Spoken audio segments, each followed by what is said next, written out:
Shalom, jemaat yang dikasihi Tuhan, apa kabar semuanya? Saya berharap semua jemaat Tuhan dalam keadaan sehat, tetap semangat dan tetap berpengharapan kepada Tuhan. Hari ini sebelum kita sama-sama mempelajari satu kebenaran firman Tuhan, mari kita berdoa. Tuhan, Bapa dalam surga, kami ucap syukur dan kami berterima kasih atas setiap cinta kasih kebaikan Tuhan, anugerah rahmat Tuhan dalam kehidupan kami yang selalu baru, tak pernah habis.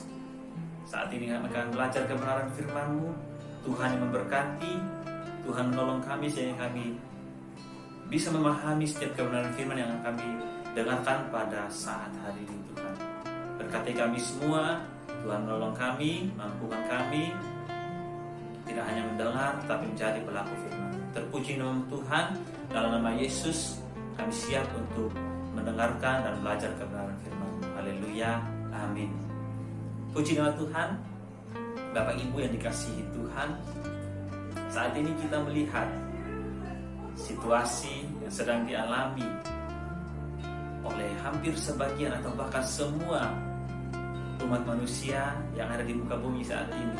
Kita diperhadapkan dengan satu virus yang disebut dengan virus corona, yang kemudian hal ini membawa dampak atau membawa satu keadaan cemas, khawatir, bahkan membuat kita semua merasa tidak nyaman.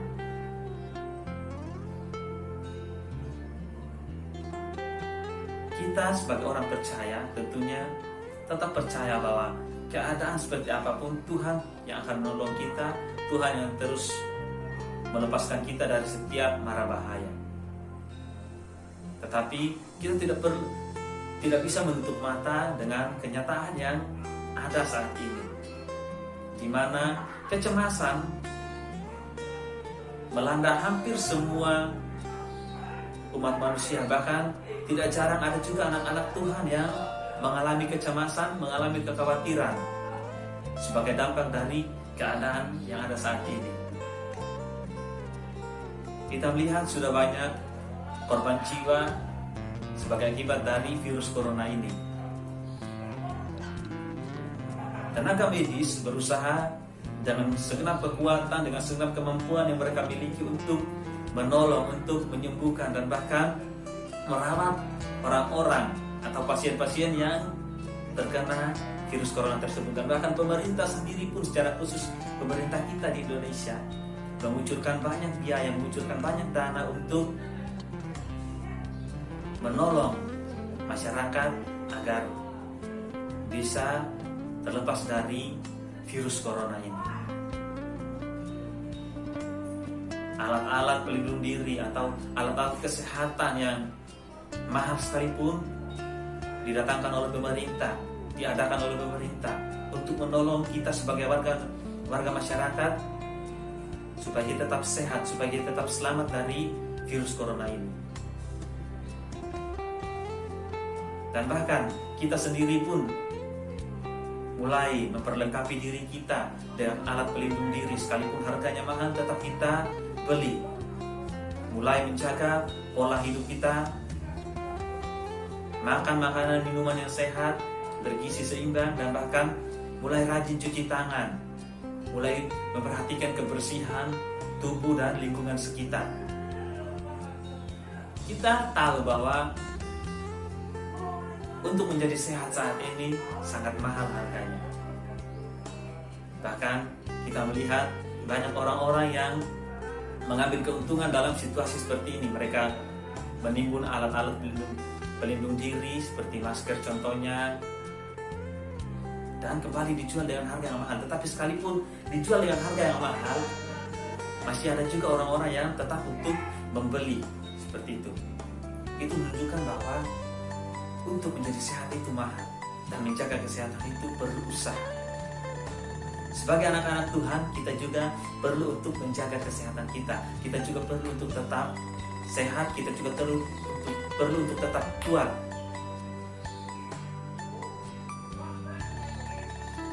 Firman Tuhan dalam Amsal 17 ayat 22 berkata, hati yang gembira adalah obat yang manjur, tetapi semangat yang patah mengeringkan tulang. Di situ tertulis kata obat yang manjur. Saat ini sakit penyakit membutuhkan obat. Dan secara kebetulan untuk coronavirus ini belum ditemukan obat yang tepat atau obat yang pas untuk virus tersebut. Tapi firman Tuhan di sini berkata, hati yang gembira adalah obat yang manjur. Yang pastinya untuk setiap keadaan, untuk setiap sakit penyakit yang kita hadapi. Di sini tidak cuma dituliskan untuk sakit corona atau sakit batuk dan lain sebagainya. Untuk semua sakit penyakit kita, untuk semua keadaan tidak baik yang sedang kita alami atas tubuh kita. Katakan, hati yang gembira adalah obat yang manjur. Dalam terjemahan lain atau terjemahan versi firman Allah yang hidup, ayat ini berkata seperti ini. Hati yang gembira bagaikan obat yang manjur, tetapi semangat yang patah membuat orang sakit. Ini satu hal yang perlu kita perhatikan. Ini satu hal yang menarik untuk kita bahas. Di mana ada dua keadaan. Kalau kita bahagia, kalau kita senang, kalau kita happy, kalau kita enjoy, sudah dikatakan seperti obat yang manjur bagi tubuh kita. Sedangkan kalau kita mulai patah semangat, mulai putus asa, akan gampang kita terkena yang namanya sakit penyakit atau menderita sakit seperti itu. Nah, dari ayat tersebut dapat kita pahami bahwa suasana hati kita atau keadaan hati kita yang gembira, yang enjoy, yang fun, itu menentukan kesehatan kita. Sekarang kita tinggal mau pilih yang mana. Apakah kita mau memilih untuk bersuka cita, atau kita mau memilih untuk berputus asa, atau kita memilih untuk menjadi pribadi-pribadi yang tidak berpengharapan. Saya yakin dan percaya jemaat Tuhan pasti akan memilih untuk menjadi pribadi-pribadi yang hatinya dipenuhi dengan kegembiraan, yang hatinya dipenuhi oleh sukacita. Hati yang gembira adalah obat yang manjur, tetapi semangat yang patah mengeringkan tulang. Ini satu hal yang luar biasa. Suasana hati kita, saya ulangi, suasana hati kita menentukan kesehatan kita. Jika kita berbicara tentang hati secara kedokteran atau secara medis, salah satu fungsi hati bagi tubuh manusia adalah untuk menetralisir setiap racun atau setiap hal-hal negatif yang masuk ke dalam tubuh kita. Jadi saat kita makan, saat kita minum, atau ada sesuatu yang masuk ke dalam tubuh kita, racun-racun jahat yang tidak baik untuk kesehatan tubuh kita, maka nanti akan dinetralisir atau diamankan di hati kita. Ini luar biasa fungsi hati kita, Bapak Ibu. Hati. Jika hati kita sehat, jika hati kita berfungsi dengan baik, jika hati kita berfungsi dengan normal, maka kita akan terbebas dari yang namanya sakit penyakit, karena setiap racun yang masuk ke dalam tubuh kita dinetralkan sehingga tidak berbahaya bagi tubuh kita. Sebaliknya, jika hati kita tidak sehat, maka setiap racun yang masuk ke dalam tubuh kita akan gampang untuk menggerogoti tubuh kita sehingga kita rentan atau gampang terkena sakit penyakit. Hati yang gembira adalah obat yang manjur, tetapi semangat yang patah mengeringkan tulang. Mengapa dikatakan hati yang gembira adalah obat yang manjur? Mengapa tidak dikatakan banyak uang adalah obat yang manjur, banyak harta adalah obat yang manjur? Ada 3 hal yang akan kita pelajari.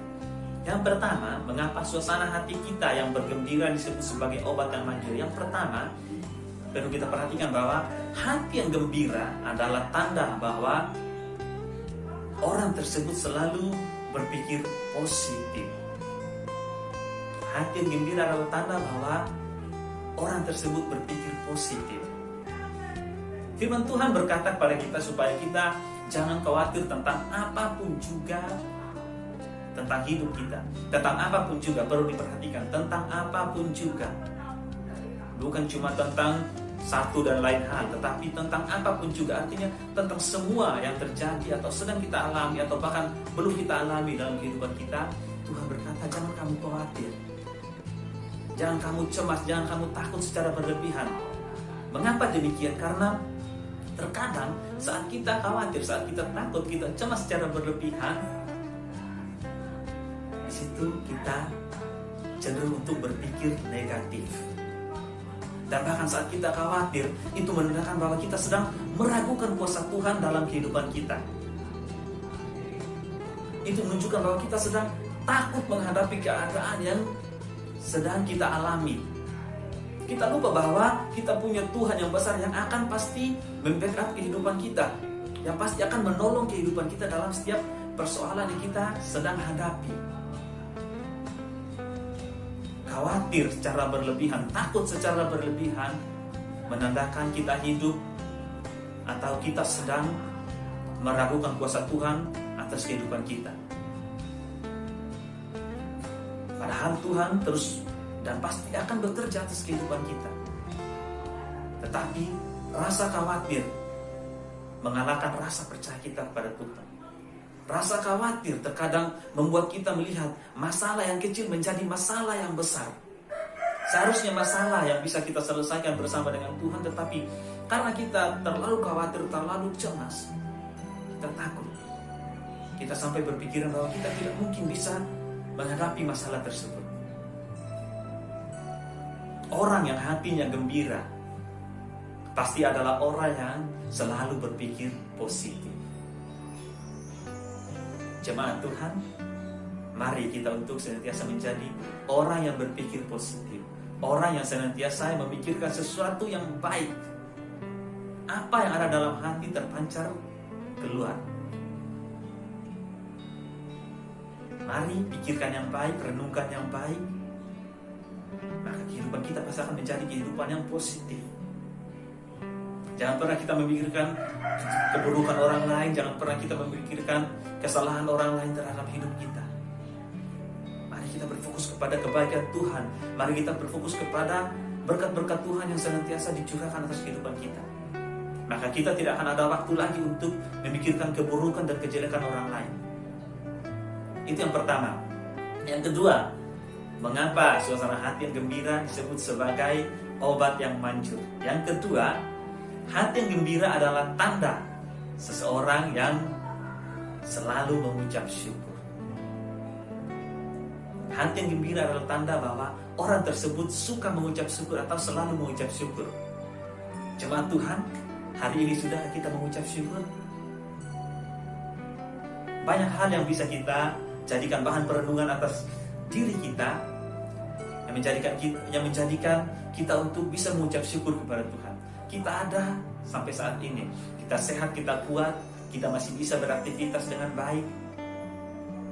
Itu semua bisa menjadi sesuatu yang bisa meluapkan ucapan syukur dari hati kita, mulut kita kepada Tuhan.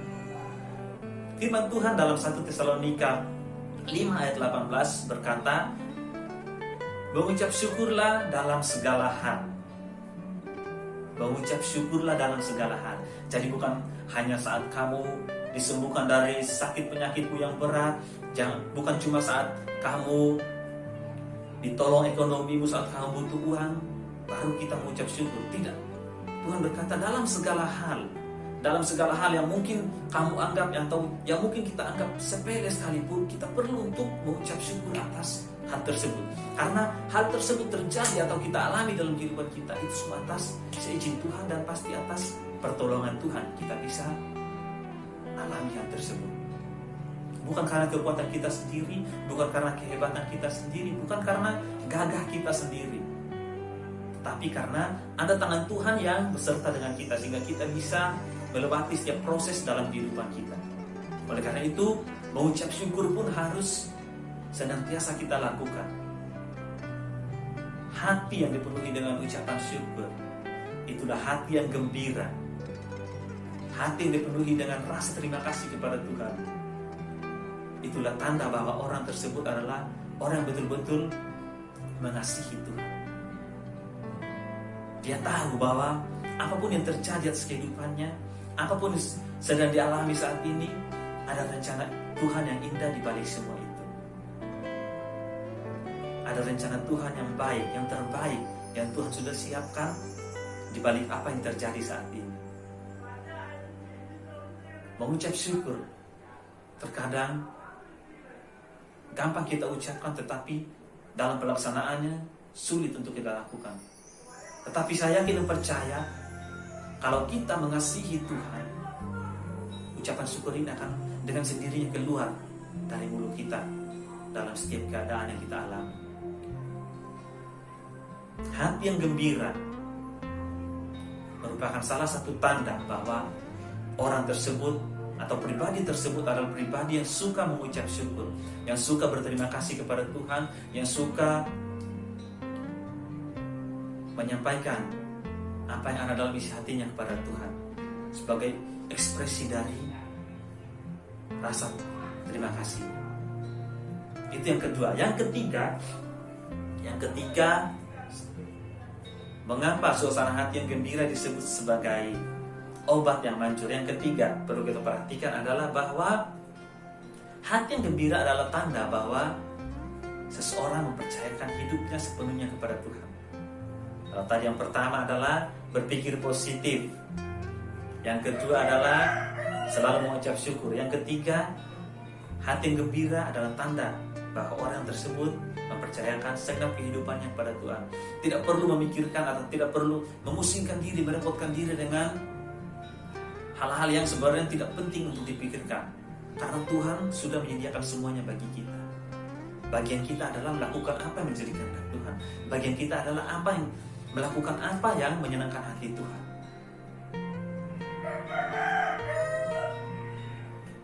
Satu hal yang perlu kita perhatikan adalah untuk kita bisa melakukan poin nomor 3 ini, mempercayakan segenap kehidupan kita kepada Tuhan, adalah kita harus memiliki hubungan pribadi dengan Tuhan.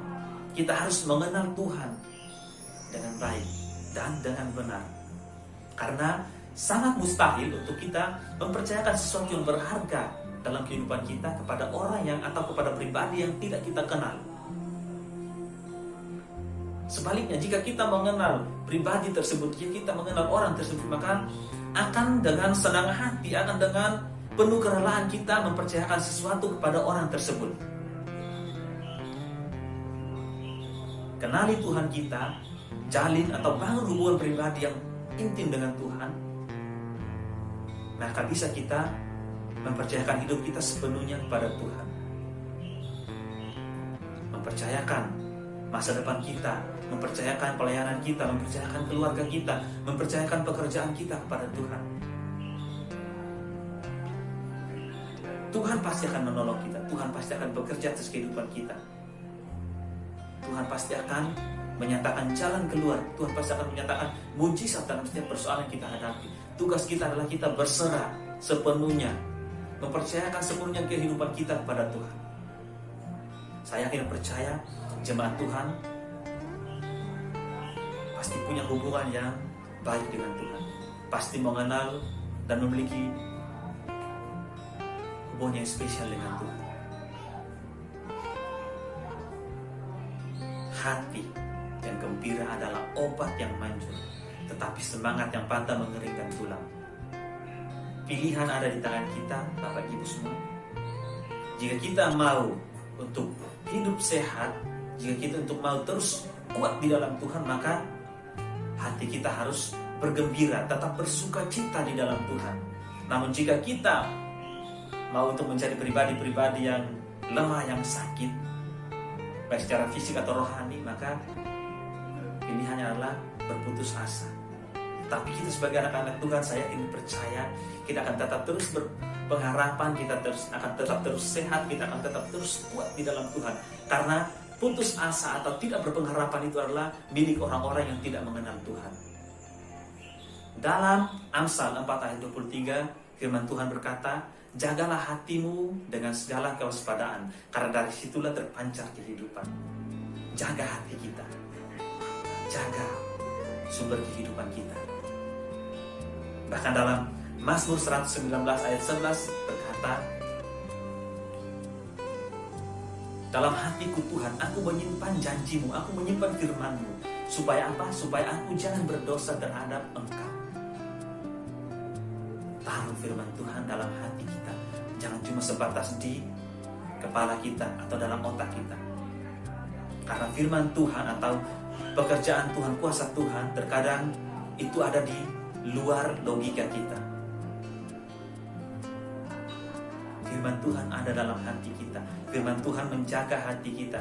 Firman Tuhan yang menolong supaya hati kita tetap bersih, supaya hati kita tetap berfungsi dengan baik, supaya hati kita tetap sehat, supaya hati kita tetap bisa menyaring hal-hal yang negatif, yang mau merusak kehidupan kita, yang mau merusak kesehatan kita, yang mau merusak iman kita, yang mau merusak percaya kita pada Tuhan.